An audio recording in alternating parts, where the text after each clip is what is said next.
ಮುಂದೆ ನಾನು ಓಪನ್ ಸವಾಲಾಗ್ತೀನಿ. ಅವ್ರ ಅವಧಿಯಲ್ಲಿ 4 ವರ್ಷದಲ್ಲಿ 1 ಮನೆ ಸ್ಲಮ್ ಬೋರ್ಡ್ ಕೊಟ್ಟಿದೆ.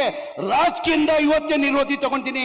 ಸಂಜೆ ಹೋಗಿ ರಾಜ್ಪಾಲರಿಗೆ ನನ್ನ ರಾಜೀನಾಮೆಯನ್ನ ಕೊಡ್ತೀನಿ. ನಾನು ಓಪನ್ ಸವಾಲ್. ಮಾನ್ಯ ಅಶೋಕ್ ಅವರೇ, ಪ್ರತಿ ಸಲ ಮಾಧ್ಯಮದಲ್ಲಿ ಮಾತಾಡ್ತಿರೋದು ತಾಕತ್ತು ದಮ್ಮಂದಿನಿ.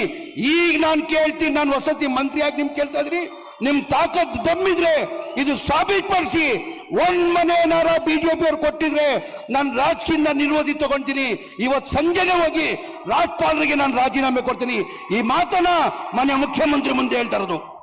ಏನಕ್ಕೆ ಬಡವ್ರ ಬಗ್ಗೆ ಸಿದ್ದರಾಮಯ್ಯ ಮಾತ್ರ ಕಾಳಜಿನ ಮಾತಾಡ್ತಿರ್ರಿ?